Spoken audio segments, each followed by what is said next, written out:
ಇದು ಒಂದು ಇಂಗ್ಲೀಷಲ್ಲಿ ಪ್ರಶ್ನೆ ಇದೆ. ವಿನುಸ್ಟ್ ಅಂತ ಏನೋ ಇದೆ ಹೆಸರು. Hello sir, this is Vinay. I have been watching your program from 5 years. I watched all Mahabharata episode and Umesh sir episode, Shivram sir episode. I have been watching this from UK. I did ask this question previously, but I didn't get an answer.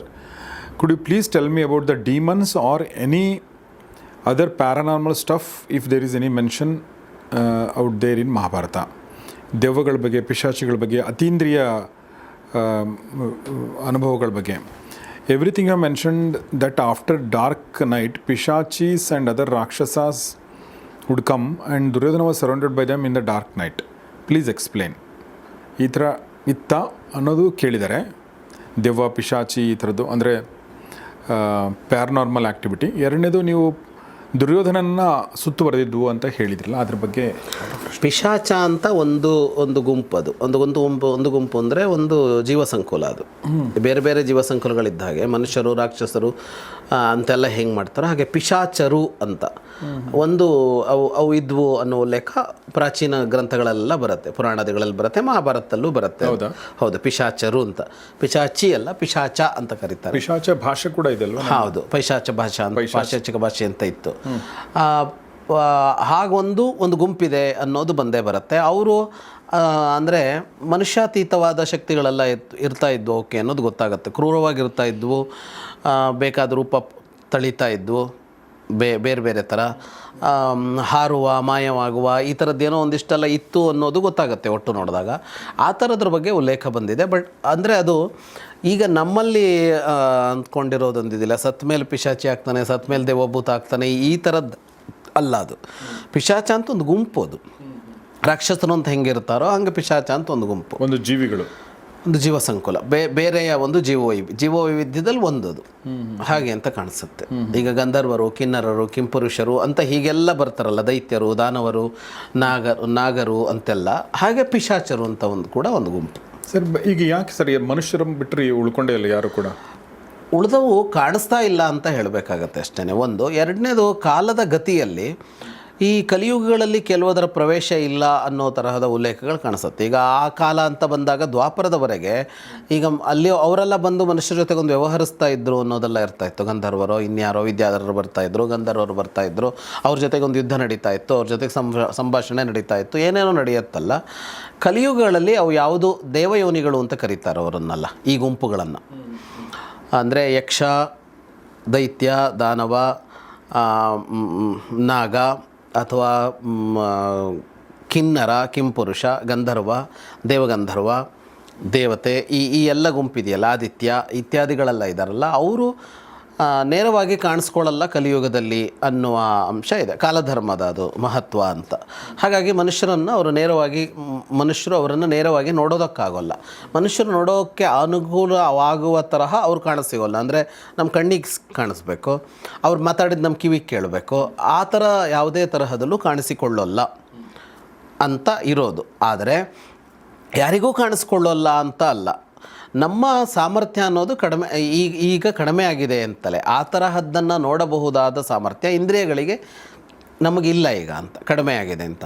ಇಂದ್ರಿಯಗಳು ಅದನ್ನು ಪಡೆದುಕೊಂಡಾಗ ಅಂಥವುಗಳನ್ನು ನೋಡೋದಕ್ಕೆ ಸಾಧ್ಯ ಆಗತ್ತೆ ಅನ್ನುವ ಅಂಶಗಳು ಕೂಡ ಇದೆ. ಈಗ ಯಾರೋ ಮಹಾತ್ಮರಲ್ಲೋ ಇನ್ನೊಬ್ಬರಲ್ಲೋ ಅವರು ಅದನ್ನು ನೋಡಿದ್ರು, ಅದನ್ನು ಅವರು ಓಡಿಸಿದ್ರು ಅನ್ನೋದೆಲ್ಲ ಬರುತ್ತಲ್ಲ, ದೈವ ಬಿಡಿಸಿದ್ರು ಇನ್ನೊಂದು ಅಂತ. ಎಲ್ಲ ಕಡೆಗೆ ಅಂತಲ್ಲ, ಅದ್ರಲ್ಲಿ ಮೌಢ್ಯವೂ ಸೇರಿಕೊಂಡಿದೆ, ಏನೇನೋ ಸೇರಿಕೊಂಡಿದೆ ಅನ್ನೋದಿದೆ. ಆದರೆ ನಿಜವಾದದ್ದು ಇದೆ ಇದರ ನಡುವೆ ಎಲ್ಲೋ ಒಂದು ಕಡೆ. ಅಲ್ಲಿ ಏನು ಅಂದರೆ ಇಂದ್ರಿಯಗಳ ಶಕ್ತಿಯನ್ನು ಆ ಥರ ಹೆಚ್ಚು ಮಾಡಿಕೊಂಡಾಗ ಅತೀಂದ್ರಿಯವಾದದ್ದು ಕೂಡ ನಮಗೆ ಕಾಣಿಸುತ್ತೆ ಅನ್ನೋ ಅಷ್ಟು ಅಂಶಗಳು ಗೊತ್ತಾಗುತ್ತೆ. ಅದು ಎಲ್ಲವೂ ಇಂದ್ರಿಯಗಳ ಶಕ್ತಿ ಎಷ್ಟು ಅನ್ನೋದ್ರ ಮೇಲೆ, ಇಂದ್ರಿಯಗಳು ಎಷ್ಟನ್ನೆಲ್ಲ ನೋಡಬಲ್ಲವು ಅಂತ. ಈಗ ಅರ್ಜುನ ಅವತ್ತು ಸ್ವರ್ಗಕ್ಕೆ ಹೋಗಿ ದೇವತೆಗಳನ್ನು ನೋಡಿದ್ದ, ಮಾತಾಡಿದ್ದ. ಆದರೆ ಅದೇ ವಿಶ್ವರೂಪ ನೋಡುವಾಗ ಅವನಿಗೆ ದಿವ್ಯ ದೃಷ್ಟಿ ಕೊಡಬೇಕಾಯ್ತು. ಅಂದರೆ ಅದರ ಅರ್ಥ ಏನು, ವಿಶ್ವರೂಪ ನೋಡೋದಕ್ಕೆ ಇನ್ನೂ ಏನೋ ಒಂದು ಎತ್ತರದ ದೃಷ್ಟಿಕೋನ ಬೇಕು, ಅಂದರೆ ದೃಷ್ಟಿ ಬೇಕು. ಅಂದರೆ ಇಂದ್ರಿಯಕ್ಕೆ ಇನ್ನೂ ಹೆಚ್ಚಿನ ಶಕ್ತಿ ಬೇಕು ಅಂತ ಅರ್ಥ. ನೋಡುವ, ಕೇಳುವ ಇಂದ್ರಿಯಗಳಿಗೆ ಇನ್ನೂ ಬೇಕು. ದೇವತೆಗಳನ್ನು ನೋಡುವಾಗ ಅದಕ್ಕಿಂತ ಕಡಿಮೆ ಸಾಕು. ಇಲ್ಲೇ ಇರುವ ಯಾವುದೋ ಈ ಥರ ಅದೃಶ್ಯವಾದ ಇವುಗಳನ್ನು ನೋಡುವಾಗ ಈಗಿರೋದಕ್ಕಿಂತ ಹೆಚ್ಚು ಬೇಕು ಅನ್ನೋ ತರಹ ಹೋಗುತ್ತೆ. ಇಂದ್ರಿಯಗಳ ಶಕ್ತಿ ಅನ್ನೋದ್ರ ಮೇಲೆ ನಿಲ್ಲತ್ತೆ. ಈಗ ಉದಾಹರಣೆಗೆ ಇಲ್ಲೇ ನಾವು ಇದ್ರ ಕಾರ್ಯಕ್ರಮ ಮಾಡಿದ್ವಲ್ಲ, ಗಾಂಧಾರಿ ವಿದ್ಯೆ ಅಂತ ಕಣ್ಣಿಗೆ ಬಟ್ಟೆ ಕಟ್ಕೊಂಡು ನೋಡ್ತಾರೆ ಅನ್ನೋದನ್ನು ನೋಡಿದ್ವಲ್ಲ. ಬಟ್ಟೆ ಕಟ್ಕೊಂಡು ನೋಡ್ತಾರೆ, ಹಾಗೆಯೇ ಈ ಕೋಣೆಯ ಆಚೆ ಇದ್ದದ್ದು, ಗೋಡೆಯ ಆಚೆ ಇದ್ದಿದ್ದನ್ನು ಅವರು ನೋಡ್ತಾರೆ ಅನ್ನೋ ಥರದ್ದೆಲ್ಲ ನಾವೇ ಸಾಕ್ಷಿ ಆದ್ವಿ ಅದಕ್ಕೆ. ಅದು ಏನು ಹೇಳ್ತು ಅಂತಂದರೆ, ನಿನ್ನ ಕಣ್ಣಿಗೆ ಜಾಸ್ತಿ ಶಕ್ತಿ ಇದೆ, ನೀನು ಆ ಶಕ್ತಿ ಪಡ್ಕೊಳ್ತಾ ಇಲ್ಲ ಅಂತಲೇ ಹೇಳ್ತು. ಅದೇ ಶಕ್ತಿ ಹೆಚ್ಚಾಗುತ್ತಾ ಹೋದಾಗ ನಾವು ಅದು ಇಂದ್ರಿಯಾತೀತವಾದದ್ದನ್ನು ಕಾಣುವ ಶಕ್ತಿ ಬರುತ್ತೆ ಅಂತ. ಹಾಗಾಗಿ ಈಗ ಅವು ನೇರವಾಗಿ ಬಂದು ನಮಗೆ ಕಾಣಿಸೋಲ್ಲ, ಕಾಣುವ ಶಕ್ತಿ ನಮಗೆ ಕಡಿಮೆ ಆಗಿದೆ. ಎರಡು ಅಂಶಗಳು ಇಲ್ಲಿ ಕಾಣಿಸುತ್ತೆ. ಸರ್, ಈಗ ನಾವು ಈಗ ನಮ್ಮ ಬ್ಯಾಕ್ಟೀರಿಯಾಗಳು ಕಾಣಲ್ಲ, ಆದರೆ ನಾವು ಸೂಕ್ಷ್ಮದರ್ಶಕಗಳನ್ನು ಅಥವಾ ದೂರದರ್ಶಕದಿಂದ ಕಾಣಬಹುದಾದ್ದನ್ನು ನೋಡ್ತೀವಿ. ಅದರಲ್ಲೂ ಕೂಡ ಕಾಣಲ್ವಲ್ಲ ಸರ್ ಈ ಥರ? ಇಲ್ಲ, ಅದರಲ್ಲೂ ಕಾಣಲ್ಲ, ಅದಕ್ಕೂ ಮೀರಿದ್ದು ಇದು. ಗೊತ್ತಿಲ್ಲ, ಯಾವುದೋ ಒಂದು ಕಾಲದಲ್ಲಿ ಮನುಷ್ಯ ಅವುಗಳು ಕಾಣುವ ಯಂತ್ರಗಳನ್ನು ಕಂಡುಹಿಡ್ಕೊಳ್ಬೋದಾ ಗೊತ್ತಿಲ್ಲ. ಯಾವುದು ಸೂಕ್ಷ್ಮ ಕಾಣೋಲ್ಲ ಅಂತ ಹೇಳಿದ್ನೋ ಅದನ್ನು ಮನುಷ್ಯ ಯಂತ್ರಗಳ ಮೂಲಕ ಕಾಣ್ತಾ ಇದ್ದಾನೀಗ. ಅದೇನು ಯಂತ್ರಗಳ ಮೂಲಕ ಕಾಣೋದು ಅಂತ ಅಂದರೆ ಏನು ಅಂತ ಕೇಳಿದರೆ, ಅದು ಇದೆ, ನಮಗೆ ಕಾಣ್ತಾ ಇಲ್ಲ. ಸೂಕ್ಷ್ಮದರ್ಶಕೋ ದೂರದರ್ಶಕೋ ಏನು ಮಾಡುತ್ತೆ ನಮಗೆ ಅಂದರೆ, ನೋಡೋದು ನಮ್ಮ ಕಣ್ಣಲ್ಲೇ ಕೊನೆಗೂ ಅಲ್ವಾ. ಕಣ್ಣಿನ ಸಾಮರ್ಥ್ಯವನ್ನು ಅಲ್ಟಿಮೇಟ್ಲಿ ಹೆಚ್ಚು ಮಾಡಿದೆ ಅಂತ ಹೇಳಬೇಕಲ್ವಾ. ಅದು ಕಣ್ಣಿಗೆ ಅಷ್ಟು ಸಣ್ಣದು ಕಾಣಿಸ್ತಾ ಇರಲಿಲ್ಲ, ಅಷ್ಟು ಸಣ್ಣದು ಕಾಣುವಂತೆ ಮಾಡ್ತು. ಸೂಕ್ಷ್ಮದರ್ಶಕ ಅಲ್ಲಿವರೆಗೆ ಹೋಗೋದು ಯಾಕೆ? ನಾವಿವಾಗ ಚಾಳಿಸೋ ಇನ್ನೊಂದು ಬಂದಿದ್ದು ಹಾಕ್ಕೊಂಡಾಗ ಏನಾಯಿತು ಅಂದರೆ, ಕಣ್ಣಿನ ಸಾಮರ್ಥ್ಯ ಕಡಿಮೆ ಆದಾಗ ನಮಗೆ ಇದು ಬರುತ್ತೆ, ಈ ಕನ್ನಡಕ ಬರುತ್ತೆ, ಗ್ಲಾಸ್ ಹಾಕೋತೀವಿ. ಇದೇನು ಮಾಡುತ್ತೆ ಅಂದರೆ ಸ್ಪಷ್ಟ ಮಾಡುತ್ತೆ, ಅದು ನಮಗೆ ಬ್ಲರ್ ಆಗಿ ಕಾಣ್ತಾ ಇದ್ದಿದ್ದನ್ನು ಸ್ಪಷ್ಟ ಮಾಡುತ್ತೆ ಅಂತ ಅಂದರೆ, ಅದಕ್ಕೆ ಬೇಕಾದ ಇನ್ನೊಂದು ಅಂದರೆ ಕಣ್ಣಿನ ಸಾಮರ್ಥ್ಯಕ್ಕೆ ಬೇಕಾದ ಒಂದು ಹೊರಗಡೆಯ ಒಂದು ಉಪಕರಣವನ್ನು ನಾವು ಜೋಡಿಸ್ಕೊಂಡ್ವಿ, ಟೂಲ್ ಅನ್ನು ಜೋಡಿಸ್ಕೊಂಡ್ವಿ. ಇದೇ ಉಪಕರಣವನ್ನು ಒಳಗಡೆಯಿಂದ ಸೇರಿಸ್ಕೊಳಕ್ಕೆ ಬರುತ್ತೆ ಅನ್ನೋದು ಇವುಗಳೆಲ್ಲದರ ಆಶಯ. ಇಲ್ಲಿ ಏನು ಅಂತ ಅಂದರೆ, ನೀವು ಹೊರಗಡೆ ಬೇಕಿದ್ರೂ ಉಪಕರಣವಾಗಿ ಸೃಷ್ಟಿ ಮಾಡ್ಕೊಳ್ಳಿ, ಒಳಗಡೆಯೇ ಅದನ್ನು ಚೈತನ್ಯವಾಗಿ ಶಕ್ತಿಯಾಗಿ ಸೃಷ್ಟಿ ಮಾಡ್ಕೊಳ್ಳಿ, ಏನೇ ಆದರೂ ಕಾಣೋದಕ್ಕೆ ಸಾಧ್ಯ ಇದೆ ಅಂತ. ಹಾಗಾಗಿ ಎಷ್ಟೋ ಅಂಶಗಳು ಅವತ್ತು ಅಂತರಂಗದಿಂದ ನೋಡೋಕ್ಕೆ ಸಾಧ್ಯ ಆಗಿದ್ದನ್ನು ಮನುಷ್ಯ ಇವತ್ತು ಇವುಗಳ ಮೂಲಕ ಕಾಣಿಸ್ಕೊಳ್ತಾ ಇದ್ದಾನೆ, ನೋಡ್ತಾ ಇದ್ದಾನೆ ಅಂತಲೇ ಹೇಳಬೇಕು. ಈಗ ಅವರಿಗೆ ಎಲ್ಲೋ ನಡೆದಿದ್ದು ಕಾಣ್ತಿತ್ತು, ಎಲ್ಲೋ ನಡೆದಿದ್ದು ಕೇಳ್ತಿತ್ತು ಅಂತ ಉಲ್ಲೇಖಗಳು ಬರುತ್ತೆ. ಅಲ್ಲೆಲ್ಲೋ ನಡೆದಿದ್ದನ್ನು ನೋಡ್ದ, ಅಲ್ಲೆಲ್ಲೋ ನಡೆದಿದ್ದು ಅವನಿಗೆ ಕಿವಿ ಕೇಳಿಸ್ತು ಅಂತೆಲ್ಲ ಬರುತ್ತಲ್ವಾ. ವಾಸ್ತವವಾಗಿ ಇವತ್ತು ಭಾಳ ಸಹಜ ಆಗ್ಬಿಟ್ಟಿದೆ ಅದು ನಮಗೆ. ನಾವು ಲೈವ್ ಆಗಿ ಎಲ್ಲೋ ನಡೆಯುವ ಘಟನೆಗಳನ್ನು ನೋಡಬಲ್ಲೆವು, ಕೇಳಬಲ್ಲೆವು. ಅಂದರೆ ಈ ಶಕ್ತಿಯನ್ನು ನಾವು ಹೊರಗಡೆ ಸೃಷ್ಟಿ ಮಾಡ್ಕೊಂಡು, ನಾನು ಹೇಳಿದ್ದದನ್ನೇ, ಈ ಸಾಮರ್ಥ್ಯವನ್ನು ನಾವು ಉಪಕರಣವಾಗಿ ಹೊರಗಡೆ ಸೃಷ್ಟಿ ಮಾಡ್ಕೊಂಡಿದ್ದೀವಿ. ಈಗ ಅವರು ಆವಾಗ ಅದನ್ನು ಒಳಗಡೆ ಸೃಷ್ಟಿ ಮಾಡ್ಕೊಳ್ತಾ ಇದ್ದರು. ಈ ಎರಡೂ ಸಾಧ್ಯತೆ ಅಂತೂ ಇದೆ ಅಂತ ಆಗತ್ತೆ. ಹಾಗಾಗಿ ಮನುಷ್ಯ ಹೀಗೆ ಹೋಗ್ತಾ ಅತೀಂದ್ರಿಯವಾದದ್ದನ್ನೆಲ್ಲ ನೋಡುವ ಉಪಕರಣಗಳನ್ನು ಒಂದು ದಿವಸ ಕಂಡುಹಿಡಿಬೋದು, ಕಂಡುಹಿಡಿಯೋಕ್ಕಾಗಲ್ಲ ಅಂತ ಹೇಳೋಕ್ಕಾಗಲ್ಲ. ಈಗ ನಮ್ಮ ಕಿವಿ ಕೇಳಲಾರ್ದನ್ನು ಕೂಡ ಕೇಳುವಂಥ ಇನ್ಸ್ಟ್ರೂಮೆಂಟ್ಗಳು ಕೂಡ ಹೌದು ಇದೆ. ಈಗ ನಾಯಿಗಳಿಗೆ ನಮಗಿನ ಹೆಚ್ಚು ವಾಸನಾ ಶಕ್ತಿನೋ ಅಥವಾ ಗ್ರಹಣ ಶಕ್ತಿನೋ ಶ್ರವಣ ಶಕ್ತಿನೋ ಜಾಸ್ತಿ ಇದೆ. ಅದಕ್ಕೆ ಅದನ್ನು ಕಂಡುಹಿಡಿದು ಅದನ್ನು ಆಲ್ರೆಡಿ ಪ್ರೂವ್ ಮಾಡಲಾಗಿದೆ. ಎರಡನೇದು, ಈಗ ಒಂದು ಕಾಲದಲ್ಲಿ ಯಾರಿಗೋ ಹಿಂಗಿತ್ತು ಈ ಥರ ಅತೀಂದ್ರಿಯ ಶಕ್ತಿ ಅಂತಂದರೆ ಅದು ಅವ್ರಿಗೆ ಮಾತ್ರ ಇತ್ತು. ಆದರೆ ಈಗ ಟಿ ವಿ ಮೂಲಕ ನಾವು ಲೈವ್ ಕ್ರಿಕೆಟ್ ಮ್ಯಾಚ್ ನೋಡ್ತೀವಿ ಅಂತಂದರೆ ಅದು ಒಂದು ಇನ್ಸ್ಟ್ರೂಮೆಂಟ್ ಮೂಲಕ ನಾವೆಲ್ಲರೂ ನೋಡ್ಬೋದು ಮತ್ತು ಅದನ್ನು ಪದೇ ಪದೇ ರಿಪೀಟ್ ಮಾಡಬಹುದು. ಸೈನ್ಸ್ ಅಂದರೆ ಅದೇ, ಒಂದು ಸಲ ಮಾಡಿದ್ದನ್ನು ನೀವು 1000 ಸಲ ಮಾಡಿದರೂ ಅದೇ ರಿಸಲ್ಟ್ ಬರುತ್ತೆ ಅಂತ ಹೇಳಿ. ಸೊ ಹೀಗಾಗಿ ಇಲ್ಲಿ ಸಾಮಾನ್ಯೀಕರಣ ಆಗಿದೆ ಈಗ. ಅಂದರೆ ನೀವು ಉಪಕರಣಗಳನ್ನು ಮಾಡಿದಾಗ ಏನಾಗುತ್ತೆ ಅಂದರೆ, ಉಪಕರಣವನ್ನು ನಾವು ನಮ್ಮದಾಗಿಸಿಕೊಂಡ್ರೆ ಸಾಕು, ಅದು ನಮಗೆ ಸಿಗ್ತಾ ಹೋಗುತ್ತೆ. ಒಳಗಡೆ ಶಕ್ತಿ ತುಂಬಿಸ್ಕೊಳ್ಳೋದು ಅಂತಂದಾಗ ಪ್ರತಿಯೊಬ್ಬನೂ ಪ್ರತ್ಯೇಕವಾಗಿ ಕೆಲಸ ಮಾಡಬೇಕಾಗತ್ತೆ. ಅದಕ್ಕೆ ಅವತ್ತಿಂದಕ್ಕೂ ಇವತ್ತಿಂದಕ್ಕೂ ಆ ವ್ಯತ್ಯಾಸ ಇವುಗಳಲ್ಲಿ ಕಾಣಿಸುತ್ತೆ. ದೂರಶ್ರವಣ ಅನ್ನೋ ವಿಷಯಗಳಿಗೆ ಅದು ಕಾಣಿಸುತ್ತೆ. ಆಮೇಲೆ ಸರ್, ಇನ್ನೊಂದು ಇದಕ್ಕೆ ಸಂಬಂಧಪಟ್ಟಂತೆ ಇನ್ನು ಟಾಪಿಕ್ ಇನ್ನೂ ಸ್ವಲ್ಪ ಇದನ್ನು ಚರ್ಚೆ ಮಾಡಿ ಮತ್ತೆ ನಿಮ್ಮ ಪ್ರಶ್ನೆಗೆ ಬರ್ತೀನಿ. ಈಗ ನಾವು ಫಾರ್ ಎಕ್ಸಾಂಪಲ್ ಸ್ವರ್ಗ ನರಕ ಅಂತಂದಾಗ, ಸ್ವರ್ಗ ಅಂದಾಗ ನಾವು ಮೇಲಿದೆ ಅಂತ ಆ ಥರದ್ದು ಯೋಚನೆ ಮಾಡ್ತಿದ್ದೀವಿ, ಅಥವಾ ಇವರು ಸ್ವರ್ಗಾರೋಹಣ ಅಂದಾಗ ಹಿಮಾಲಯದಿಂದ ಮೇಲೆ ಹೋದರು ಅಂತ ಬರುತ್ತೆ. ಸೊ ಸ್ವರ್ಗ, ಈಗ ನೋಡಿ, ನಾವು ಈಗ ನಮ್ಮ ಒಂದು ಸ್ಯಾಟಲೈಟ್ಗಳ ಮೂಲಕ, ನಮ್ಮ ದೂರದರ್ಶಕದ ಮೂಲಕ ಮನುಷ್ಯ ತನ್ನ ವ್ಯಾಪ್ತಿಯನ್ನು ಮೀರಿ ಲಕ್ಷಗಟ್ಟಲೆ ಜ್ಯೋತಿರ್ವರ್ಷಗಳ ಆಚೆ ನೋಡಿದ್ದಾನೆ. ಎಲ್ಲೋ ಅವನಿಗೆ ಸ್ವರ್ಗ ಮೇಲೆ ಕಂಡಿಲ್ಲ, ನರಕನೂ ಕಂಡಿಲ್ಲ, ಮೇಲೇನೂ ಕಂಡಿಲ್ಲ. ಸೊ ಈಗ ಸ್ವರ್ಗ ಕೂಡ ಅದೇ ಥರ ಪರಿಕಲ್ಪನೆಯ ಅಥವಾ ಅದು ಫಿಸಿಕಲಿ ಜಮ್ಮು ಕಾಶ್ಮೀರದ ಮೇಲೆ ಹಿಮಾಲಯದಲ್ಲಿ ಆ ಥರ ಒಂದು ಜಾಗ ಇತ್ತಾ, ಹೇಗೆ ಸರ್?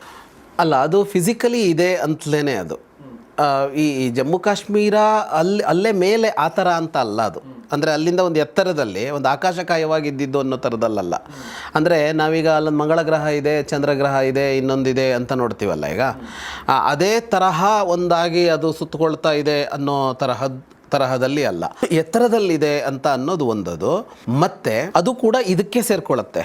ಈ ಎಲ್ಲ ಅತೀಂದ್ರಿಯಗಳು ಯಾವುದಿವೆ ಅಂದರೆ ಕಣ್ಣು ಕಾಣದೇ ಇರೋದನ್ನೆಲ್ಲ ನಾವು ಹಿಂಗೆ ಕಾಣ್ತಾ ಹೋದ್ವೋ ಹಾಗೆ ಅವು ಕಾಣಿಸಲಾರದ ಸ್ವರೂಪದಲ್ಲಿವೆ ಅಂತ. ಕಾಣಿಸಲಾರದ ಸ್ವರೂಪದಲ್ಲಿವೆ ಅಂತ. ಹಾಗಾಗಿ ಈ ವ್ಯಾಪ್ತಿ ಇದೆಯಲ್ಲ, ಈ ವರ್ಷಗಳ ವ್ಯಾಪ್ತಿಯಲ್ಲೇ ಎಲ್ಲೊಂದು ಕಡೆಗೆ ಇದ್ದಿರ್ಬೋದು ಅವು, ಆದರೆ ಅದನ್ನು ಗುರುತಿಸುವ ಒಂದು ಸಾಮರ್ಥ್ಯ ಅನ್ನೋದು ಅಭಿವೃದ್ಧಿ ಆಗಿಲ್ಲ ಅಂತ ಹೇಳಬೇಕಾಗತ್ತೆ. ಹಾಗಾಗಿ ಅದು ಆದ ದಿವಸ ನಾವು ಉಪಕರಣಗಳ ಮೂಲಕವೂ ನೋಡಬಲ್ಲವೇನು.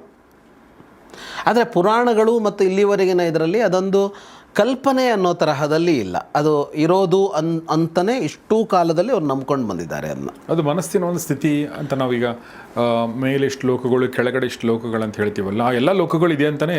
ಹೌದೌದು, ಇದೆ, ಫಿಸಿಕಲ್ ಆಗಿದೆ. ಯಾಕೆಂದರೆ ಅವ್ರು ಎಷ್ಟು ನಂಬಿಕೊಂಡು ಬಂದಿದ್ದಾರೆ ಲಕ್ಷಾಂತರ ವರ್ಷದಿಂದ ಅಂದರೆ, ನೀನು ಇಲ್ಲಿ ಏನು ಮಾಡ್ತೀಯೋ ಅದರ ಆಧಾರದ ಮೇಲೆ ಅಲ್ಲಿ ನಿಂಗೊಂದು ಬದುಕಿದೆ ಅನ್ನೋದನ್ನು ಇಟ್ಟುಕೊಂಡೇ ಬದುಕಟ್ತಾ ಇದ್ದಾರಲ್ಲ. ಹಾಗಾಗಿ ಅದೊಂದು ಇದೆ ಅಂತಲೇ. ಮತ್ತು ಇದು ಇಲ್ಲಿ ಮಾತ್ರ ಅಂತಲ್ಲ, ಇದೇ ತರಹ ಅಂತಲ್ಲದೆ ಇದ್ದರೂ ಈ ಸ್ವರ್ಗ ನರಕಗಳ ಕಲ್ಪನೆ ಅನ್ನೋದು ಜಗತ್ತಿನಲ್ಲಿ ಬೇರೆ ಬೇರೆ ಕಡೆಯಲ್ಲೂ ಇದೆಯಲ್ಲ. ಇದು ಅಂದರೆ ಬೇರೆ ಮತಗಳಲ್ಲೂ ಒಂದು ಸ್ವರ್ಗ ನರಕ, ಅದಕ್ಕೆ ಹೆಸರು ಬೇರೆ ಇರ್ಬೋದು, ಅದು ಸ್ವರೂಪ ಬೇರೆ ಇರ್ಬೋದು, ಆದರೆ ಹೀಗೆ ಯಾವುದೋ ಒಂದು ಇವತ್ತಿನವರೆಗೂ ಮನುಷ್ಯ ಕಾಣದೇ ಇರೋದೊಂದು ಲೋಕ ಇದೆ ಅನ್ನೋ ಅಂಶ ಮನುಷ್ಯನಲ್ಲಿ ಎಲ್ಲ ಕಡೆಗೂ ಪ್ರಾಚೀನದಿಂದ ಇದ್ದೇ ಇದೆ. ಇದು ಸರ್, ವಾಪಸ್ ನಾನು ಈ ಪಿಶಾಚಿಗಳು ಬರೋದಾದರೆ, ನಾವು ಪಿಶಾಚ ಅನ್ನೋದೊಂದು ಸಂಕುಲವನ್ನು ನೋಡಿದ್ವಿ. ಆದರೆ ಅದು ಕೂಡ ನಾವು ಯಾವಾಗ ನೋಡಿದ್ವಿ ಅಂದರೆ ದುರ್ಯೋಧನ ಸತ್ತಾಗ ಸಾಯುವ ಸಂದರ್ಭದಲ್ಲಿ ಇಲ್ಲಿ ಸುತ್ತುವರಿದ್ದು ಅಂತ ನೋಡಿದ್ವಿ.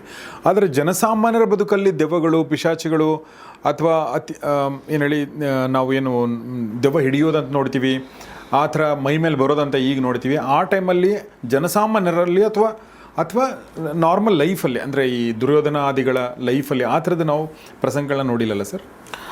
ಅಲ್ಲಿ ಬರೋಲ್ಲ. ಈಗ ದುರ್ಯೋಧನನ ಹೊತ್ತಿನಲ್ಲಿ ಮಾತ್ರ ಅಲ್ಲ, ದುರ್ಯೋಧನ ಹೊತ್ತಿನಲ್ಲಿ ನಾನು ಅದನ್ನು ಹೇಳಿದೆ, ಅಲ್ಲೊಂದು ಕಾರಣ ಇತ್ತು ಅದನ್ನು ಹೇಳೋದಕ್ಕೆ. ಏನು ಕಾರಣ ಅಂದರೆ, ಅವು ಕಾಯ್ತಾ ಇದ್ವು, ಅವನಿನ್ನೂ ಜೀವ ಬಿಟ್ಟಿರಲಿಲ್ಲ ಅಂತ. 18 ದಿನದ ಯುದ್ಧದಲ್ಲಿ ಪ್ರತಿದಿನ ಸಂಜೆ ಆದ ಕೂಡಲೇ, ಇವರು ಹೊರಟು ಕೂಡಲೇ ಯಾತುಧಾನರು, ರಾಕ್ಷಸರು, ಮಾಂಸಾಹಾರಿಯಾದ ಕ್ರೂರ ಪ್ರಾಣಿಗಳು, ಪಿಶಾಚರು, ಇವುಗಳೆಲ್ಲ ಬರ್ತಾಯಿದ್ವು ಅಂತ ಪ್ರತಿ ದಿವಸ ಇದೆ ಅದು, ಹಾಗೆ ಬರ್ತಾಯಿದ್ವು ಅಂತ. ಅವುಗಳು ಒಂದಾಯಿತು. ಈಗ ಹೇಳ್ತಾ ಇರುವ ದೆವ್ವ ಭೂತ ಅಂತ ಅನ್ನುವಾಗ ಇದು ಯಾವುದು ಅಂತ ಅಂದರೆ, ಒಂದು ಜೀವ ತನ್ನ ಬದುಕು ಮುಗಿಸಿದ ಮೇಲೆ ಅದು ಇಲ್ಲಿಂದ ಹೊರಟು ಹೋಗಬೇಕು ಅಂತ ಲೆಕ್ಕ. ಅಂದರೆ ಅದು ಇನ್ನೊಂದು ಜನ್ಮ ತಗೋಬೇಕು, ಇಲ್ಲ ಸ್ವರ್ಗನೋ ನರಕನೋ ಎಲ್ಲಿಗೋ ಒಂದು ಕಡೆ ಹೋಗಬೇಕು. ಕೆಲವು ಜೀವಗಳು ಕೂಡಲೇ ಹೊರಟು ಹೋಗೋಲ್ಲ ಅಂತ ಇರೋದು, ಅವಿಲ್ಲೇ ಉಳ್ಕೊಳ್ತವೆ. ದೇಹ ಇರೋಲ್ಲ ಅವಕ್ಕೆ, ಅವು ಅದೃಶ್ಯವಾಗಿ ಇರ್ತವೆ. ಅವುಗಳನ್ನೇ ನಾವು ದೆವ್ವ ಭೂತ ಅಂತ ಹೇಳೋದು. ಅವನು ಪ್ರೇತ ಆಗಿದ್ದಾನೆ, ದೆವ್ವ ಆಗಿದ್ದಾನೆ, ಅವನು ಕಾಡ್ತಾನೆ ಅಂತ ಇರುತ್ತಲ್ಲ, ಅವುಗಳು ಕೆಲವು ಕಾಲಗಳ ಕಾಲ ಇಲ್ಲಿಯ ಒಂದು ಬಂಧನ ಇದ್ದರೆ ಉಳ್ಕೊಳ್ತವೆ ಅಂತ, ಇಲ್ಲಿಯ ಒಂದು ನಂಟಿದ್ದರೆ ಉಳ್ಕೊಳ್ತವೆ ಅಂತ. ಅಂದರೆ ಈಗ ಸತ್ತಾಗ ಇದರ ಅಂಟು ಕಳೆದೋಗಬೇಕು. ಕೆಲವರಿಗೆ ಏನೋ ಆಕಾಂಕ್ಷೆಗಳಿರ್ತವೆ ತುಂಬ, ಆ ಆಕಾಂಕ್ಷೆ ಒಳಗಡೆ ತುಂಬ ಕೆಲಸ ಮಾಡ್ತಾ ಇದ್ದಾಗ ಅದು ಇಲ್ಲಿಂದ ಅದರಿಂದ ಎದ್ದು ಹೋಗೋಕ್ಕಾಗೋಲ್ಲ, ಅದಕ್ಕೆ ಅದು ಇಲ್ಲೇ ಕೂತ್ಕೊಂಡಿರತ್ತೆ ಅಂತ. ಆಕಾಂಕ್ಷೆಗಳನ್ನು ಈಡೇರಿಸ್ಕೊಳ್ಳೋದಕ್ಕೆ ಏನೋ ಮಾಡ್ತಾ ಹೋಗುತ್ತೆ, ಅದು ಹೆದರಿಸೋದು, ಅದಕ್ಕೇನು ಆಗಬೇಕಾಗಿಲ್ಲ, ಹೆದರಿಸೋದೋ ಬೆದರಿಸೋದೋ ಏನೋ ಒಂದು ಮಾಡುತ್ತೆ ಅಂತ. ದೆವ್ವಭೂತಗಳ ವಿಷಯದಲ್ಲಿ ಹುಟ್ಟಿಕೊಂಡ ಎಲ್ಲ ಕಲ್ಪನೆಗಳು ಸತ್ಯ ಅಂತಲ್ಲ. ದೆವ್ವ ಬಂತು ಮೈ ಮೇಲೆ, ದೆವ್ವ ಬಿಡಿಸ್ತೀನಿ ಅಂತ ಹೇಳಿದ್ದೆಲ್ಲ ಸತ್ಯ ಅಂತಲ್ಲ. ದೇವ್ರು ಬಂತು ಅನ್ನೋದು ಕೂಡ ಸತ್ಯ ಅಲ್ಲ. ಅಲ್ಲ, ಯಾವುದೂ ಅಲ್ಲ ಸರ್. ಇಲ್ಲಿ ಇಷ್ಟೇ ಸರ್, ಇಲ್ಲಿ ಮನುಷ್ಯನಿಗೆ ಮೋಸ ಮಾಡುವ ಗುಣ ಮನುಷ್ಯ ಹುಟ್ಟಿದಾಗಿನಿಂದಲೂ ಇದೆ. ಮೋಸ ಮಾಡುವುದಕ್ಕೆ ಎಲ್ಲವೂ ಅವನಿಗೆ ಉಪಕರಣ ಆಗತ್ತೆ. ಅಂದರೆ ಅವನು ಎಲ್ಲವನ್ನು ತನ್ನ ಮೋಸಕ್ಕೆ ಇನ್ಸ್ಟ್ರೂಮೆಂಟಾಗಿ ಬಳಸ್ತಾನೆ. ಅಂದರೆ ಇವತ್ತು ಸೈನ್ಸ್ ಬಂತಲ್ಲ ಸರ್, ಇವತ್ತು ಮೋಸ ಮಾಡ್ತಾ ಇರೋದು ಸೈನ್ಸ್ ಬಳಸಿ, ಅವನು ಟೆಕ್ನಾಲಜಿ ಬಳಸಿ. ಸೈನ್ಸ್ ಅನ್ನೋದಕ್ಕಿಂತ ಟೆಕ್ನಾಲಜಿ ಬಳಸಿ. ಅಂದರೆ ಅರಿವು ಅನ್ನೋದು ಹೆಚ್ಚಾಗ್ತಾ ಹೋದಂತೆ ನೀವು ಯಾವ ಅರಿವನ್ನು ನಾವು ಹುಟ್ಟಿಸ್ತಾ ಹೋದ್ರೋ ಆ ಅರಿವನ್ನು ಮನುಷ್ಯ ಮೋಸಕ್ಕೆ ಬಳಸ್ತಾನೆ. ಅತಿ ಹೆಚ್ಚು ಇವತ್ತು ಸಮಸ್ಯೆ ಆಗಿರೋದು ಈಗ ಪಿಕ್ ಪಾಕೆಟ್ ಎಲ್ಲ ಭಾಳ ಕಡಿಮೆ ಆಗಿದೆ ಅನ್ಸುತ್ತೆ. ಪಿಕ್ ಪಾಕೆಟ್ ಆಯಿತು ಒಂದು ಶಬ್ದವೇ ಕೇಳುತ್ತೆ ಅನ್ನೋದು. ಮೊಬೈಲ್ ಜೇಬಲ್ಲಿ ಪರ್ಸೆ ಇಟ್ಕೊಳ್ಳಲ್ಲ ಜನ, ತುಂಬ ಕಡಿಮೆ ದುಡ್ಡು ಇಟ್ಕೊಳ್ತಾರೆ. ಮೊಬೈಲ್ ಕಳ್ತನ ಅನ್ನೋದು ಇತ್ಯಾದಿಗಳು ಸ್ವಲ್ಪ ಕಡಿಮೆ ಆಗ್ತಾ ಬಂದು ಬೇರೆ ಥರ ಶುರುವಾಗಿದೆ ಈಗ. ಯಾಕೆಂದರೆ ಮೊಬೈಲ್ ಕಳೆದೋದ್ರು ಎಲ್ಲಿದ್ರು ಹುಡ್ಕೊಂಡ್ಬರ್ತಾರೆ ಅಂತಾಯಿತು. ಅಂದರೆ ಮನುಷ್ಯ ಅರಿವು ಅಂತ ಇರುತ್ತಲ್ಲ, ಅದನ್ನು ಮೋಸಕ್ಕೆ ಬಳಸ್ತಾನೆ. ಹಂಗೆ ಎಲ್ಲವನ್ನೂ ಬಳಸ್ತಾನೆ. ಅವನು ದೇವರ ಮೇಲಿನ ನಂಬಿಕೆನೂ ಬಳಸ್ತಾನೆ, ದೇವಭೂತಗಳ ಮೇಲಿನ ನಂಬಿಕೆನೂ ಬಳಸ್ತಾನೆ. ಹಾಗಾಗಿ ಮೋಸ ಅನ್ನೋದು ಎಲ್ಲದರಲ್ಲೂ ಇದ್ದೇ ಇರುತ್ತೆ. ಅದು ಇದು ಇಲ್ವೇ ಇಲ್ಲ. ಆದರೆ ಮೋಸ ಅಂತ ಗೊತ್ತು ಮಾಡೋಕ್ಕೂ ಆಗದೆ ಇರೋದಕ್ಕೆ ಮೌಢ್ಯ ಅಂತ ಹೆಸರು. ಕರೆಕ್ಟ್. ಇದು ಮೋಸವ, ಇದು ನಿಜವ ಅಂತ ಗೊತ್ತಾದರೆ ವಿವೇಕ. ಗೊತ್ತಾಗೋಲ್ಲ ಅಂದರೆ ಅದು ಮೌಢ್ಯ. ಹಾಗಾಗಿ ಈ ಮೌಢ್ಯ ಇದೆ ಅನ್ನೋದಿದೆಯಲ್ಲ, ಮೋಸಗಾರನಿಗೆ ಲಾಭ, ಅದು ಅವನು ಬುದ್ಧಿವಂತ. ಹಾಗಾಗಿ ಮೌಢ್ಯ ಅನ್ನೋದು ಎಲ್ಲ ಕಡೆಯಲ್ಲಿ ಬೆಳೀತಲೇ ಹೋಗುತ್ತೆ. ಉದಾಹರಣೆಗೆ ನೀವು ಎಂಥ ಇದರಲ್ಲಿ ಭಾಗಿಯಾಗಿದ್ದೀರಿ, ಲಕ್ಷಗಟ್ಟಲೆ ದುಡ್ಡು ಕಳಿಸಿ ಅಂತ ಡಿಜಿಟಲ್ ಅರೆಸ್ಟು ಅನಕ್ಷರಸ್ಥರಲ್ವಲ್ಲ ಆಗ್ತಾ ಇರೋದು. ಎಲ್ಲ ಅಕ್ಷರಸ್ಥರೇ, ವಿದ್ಯಾವಂತರು, ಬುದ್ಧಿವಂತರು, ತುಂಬ ಜಾಸ್ತಿ ದುಡ್ಡಿರೋರು ಅಲ್ವಾ?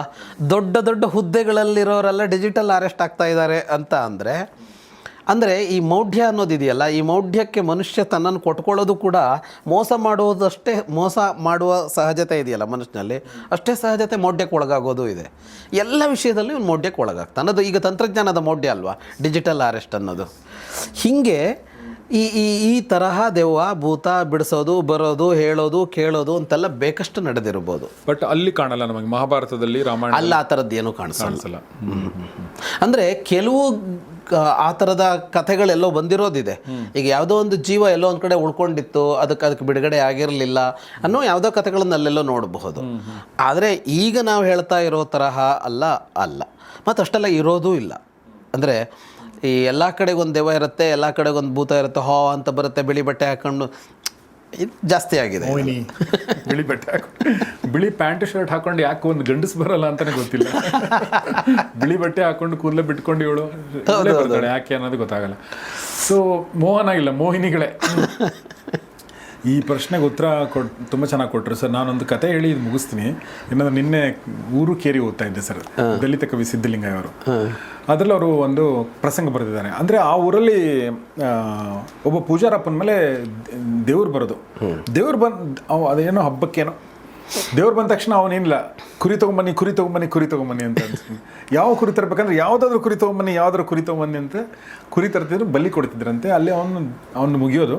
ಆಮೇಲೆ ಕುರಿ ಕಡದನ್ನ ಪೂಜಾರಿ ಎಲ್ಲ ಸೇರ್ಕೊಂಡು ತಿಂತಿದ್ರಂತೆ. ಅಲ್ಲಿಗೆ ಅದು ಮುಗಿಯೋದು. ಇದೇ ಥರ ಮತ್ತೆ ಹಬ್ಬ ಬರುತ್ತೆ, ಹುಣ್ಣಿಮೆನೋ ಅಮಾವಾಸ್ಯೆ, ಮತ್ತೆ ಕುರಿತಾನೆ ಅಂದ ತಕ್ಷಣ ಯಾವ ಕುರಿ ತೊಗೊಂಬಂದು ಯಾವುದೋ ಒಂದು ಕುರಿತಾನೆ ಅಂದ ತಕ್ಷಣ ಒಂದು ಕುರಿ ತಂದ್ರಂತೆ. ಅಲ್ಲೇ ಯಾವುದೋ ಕುರಿ, ಈ ಕುರಿ ಬೇಡ ಅಂತ ಅರ್ಥನೇ ಆಗಲ್ಲ ಇವ್ರಿಗೆ. ಯಾಕೆ ಈ ಕುರಿ ಬೇಡ, ಯಾಕೆ ಕುರಿ ಬೇಡ ಅಂತಂದಾಗ ಯಾಕೆ ಹಿಂಗೆ ಮಾಡ್ತಾ ಇದ್ದ ಅಂದಾಗ ಅಲ್ಲಿ ಯಾರೋ ಹೇಳ್ತಾನೆ, ಇದು ಪೂಜಾರಪ್ಪನ ಕುರಿ ಅಂತ. ಅವಾಗ ಜನರಿಗೆ ಗೊತ್ತಾಗುತ್ತೆ, ಈ ನನ್ನ ಮಗ ಕುರಿ ತಿನ್ನೋ ಸಲ ಹಿಂಗೆಲ್ಲ ಮಾಡ್ತಿದ್ದ ಅಂತೇಳಿ. ಇವೆಲ್ಲವೂ ಸದ್ಯ.